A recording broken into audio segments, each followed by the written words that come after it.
I'm going to share with you the 7 habits of millionaires that most people learn way too late. These help me stop wasting life as a broke 24-year-old and become a cash millionaire at age 27. If you start today, they'll literally compound into millions. So let's dive into the 7 habits of millionaires. Starting with habit number 1, talk to strangers. Everyone is one conversation away from achieving their dreams.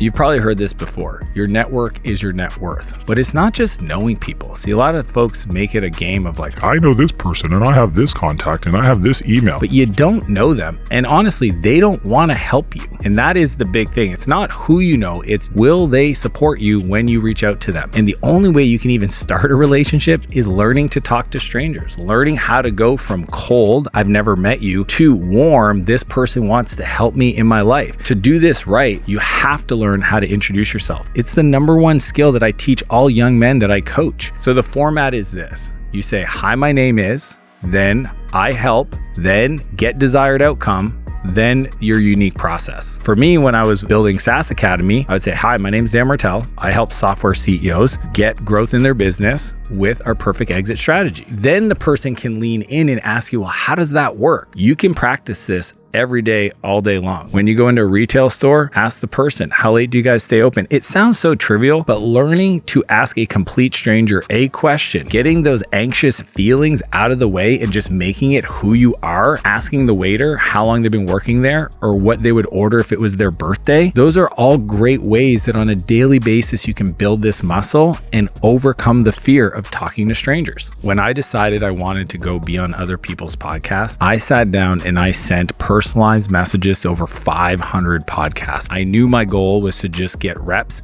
It was less about being on the right podcast and more about getting time on a podcast. And even though it sucked not getting replied to or getting no's, I learned a long time ago that if I want to win, I have to fight for the no's, not the yeses. And that's why I reached out to so many people so I could learn to talk to strangers, learn to answer the question, what do you do? How did you get started? What is your story? Before you get the opportunity to have your Oprah moment, you have to be ready for it. The more hands you shake, the more money you make. And if you're not talking to strangers, then you're not learning anything new. They don't know about you. You don't know what they know. You already know what you know. Asking question gets you new information to be able to grow your life. But you can't build your network if you don't make time for it. Before I share number 2, we have a goal of hitting 1 million subscribers. So if you haven't already, take a second and hit subscribe below. Which brings us to habit number 2, manage your energy flows. Most people confuse work with getting things done. See, I used to work 100 hours a week. I was burnt out, stressed out, overworked, and I couldn't figure out how to get out of it. Now I work less than 40 hours a week, but I'm way more productive. The reason why is I focus on energy management, not time management. One of my favorite quotes on this by Benjamin Franklin is that if you fail to plan, you plan to fail. To make sure that I get the most out of every day. And I used to think I was productive. I wasn't. I do these things. First off is I make sure everything I do is blocked in my calendar. I'm talking personal, professional, workouts, date nights. I need to see if I have capacity for more. I need to understand if there's conflicts where I don't have enough time to get a project done, what has to get dropped so that I can deliver on my commitments. If I don't put it in the calendar, then I'm playing a game in my head, and your brain was not designed to retain a lot of information. It was designed to solve problems. So take the stuff that you want to get done out of your head and put it into your calendar. The other thing that took me a long time to learn is put the most important tasks first. This is what all millionaires do. They wake up and they attack the money-making projects first thing in the morning, because if they get those things done right, everything else takes care of itself. It's the leading domino. Most people make the mistake of saying freedom is doing what I want with who I want anytime I want. The truth is that if you don't write things down in your schedule and know what you're saying no to, then a yes is a no to your dreams. Because if you say yes to somebody to taking the day off and going to the beach, but you don't know what you're giving up, then essentially you might be saying no to your dreams, your goals of the future by saying yes to the present. That is not what millionaires do. And if you want to make this even more powerful, review your calendar the night before. 8 p.m. every night, it's in my calendar. I review the next day. Even though it's pretty well baked a week ahead of time, I just want to ask myself, does this feel good? Does it flow right? Am I having the right conversation? Am I focusing on the right projects? If not, I make adjustments. And this next one is on every millionaire's calendar, which brings us to habit number 3. Feed your mind. One of the greatest gifts my dad ever gave me was when I got out of rehab at 17 years old, was a decision to give me an unlimited budget for computer books. He told me as long as I finished it, he would pay for the next one. And my dad didn't have unlimited means. I knew how much of a stretch it was for him to be willing to say this to me, but he understood, and I eventually learned the power of self-education, the value of reading a book, understanding how to solve problems on my own. Since then, I've read over 1,800 books. What's crazy is a book can give you 20 years of knowledge in a few hours for just $20. Any new goal that I set for myself, I always ask, what are the 3 to 5 books that the best in the world recommend around that topic? If it's fitness, if it's relationship, if it's business, and then I go deep. Not only do I read them, I study them. I ensure that when I'm reading them, I'm thinking, how can I apply this today? And then also, how do I teach this to others? I read to learn, not to finish. The moment I get a massive takeaway from a book, I go execute. And if I never come back to that book because it solved my problem, I have no problems not finishing a book. I honestly believe, for myself and many of my friends that are millionaires, reading first thing in the morning primes our mind. It gets us ready to find opportunities all around us. And the coolest part is when I read those 10 pages minimum every day, I'm looking for something that I can use to serve the world with. And that energy of going on the hunt and highlighting different options to then share on my Instagram, I think that's what makes the book work for me. If you want to go deeper and learn how I think about my calendar and buy back my time, then get my book. I put 27 years of experience into this book and distilled it into the only strategies you need to read to get the most out of your life. But knowledge alone won't make you a millionaire, which brings us to habit number 4, be obnoxiously curious. The other day, my kids started asking why. And then I said, stop asking me why. And then the other one started asking why. And then both of them just kept going, why? And it occurred to me, I don't want to stop them from being curious, but I think in this moment they were messing with me.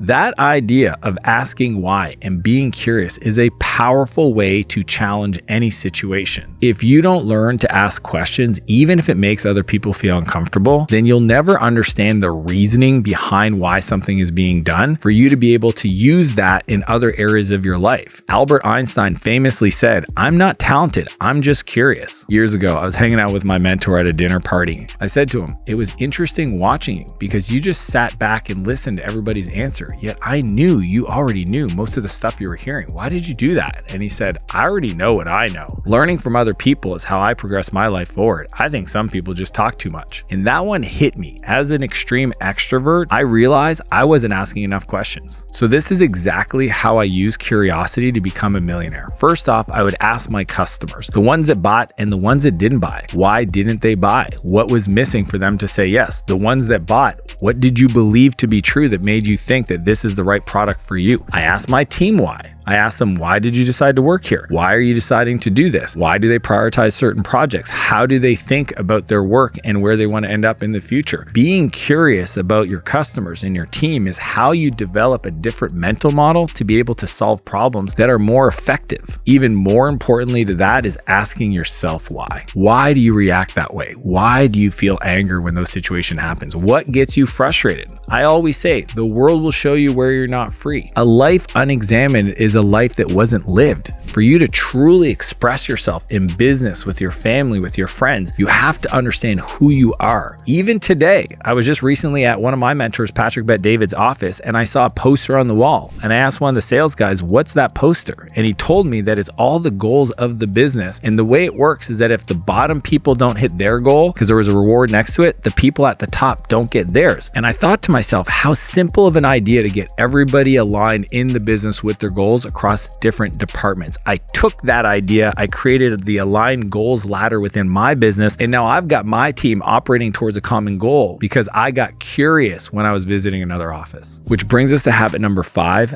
ask for feedback. When my brother started his home building company, he almost went bankrupt. The reason why is he built a product that nobody wanted to buy. How did he end up doing that? Because he didn't ask for feedback. He knew his target customer was first-time homebuyers, specifically women, but he never asked them about his designs, the locations, the finish, the fit, and he ended up building these houses that are said to have no curb appeal. Before he ran out of money, he called me up and we changed the whole strategy. Instead, what we did is we identified 5 women that were his ideal customer, ran around to all the open houses that were going on by his competitors, collected all the feedback about what these women loved, then fed that to the designer so he could architect the perfect home. He went from almost going bankrupt to building and selling 16 homes in his first year. That's the power of feedback. Money runs out, feedback multiplies. What's unique about my approach in business that allows me to make $1 million in my first year minimum is that I start expecting that something's wrong about my idea. I'm looking for how to validate my assumptions, not holding on to the belief that I'm right and then hoping the market responds. No business plan survives first contact with a customer. In the book Good to Great, Jim Collins talks about shooting bullets, lead bullets at the target so that you can refine your focus. And only once you're hitting the target with multiple bullets do you then load up the cannon and take a shot because you know it's going to hit. The challenge with feedback is that you have to be careful who you listen to. I used to make the mistake of just asking everybody for feedback. People that are not your target customer, even people that signed up for your product but never use it because you didn't check, are horrible people to ask for feedback from. I see this even when people hire and fire employees. When they're leaving the company after they fired them, they're asking them for feedback for what they could have changed. Why would you change your business for somebody that you decided to fire that's no longer there? So yes, get feedback, but ensure you get it from the right people. But the next habit is one that millionaires can't live without,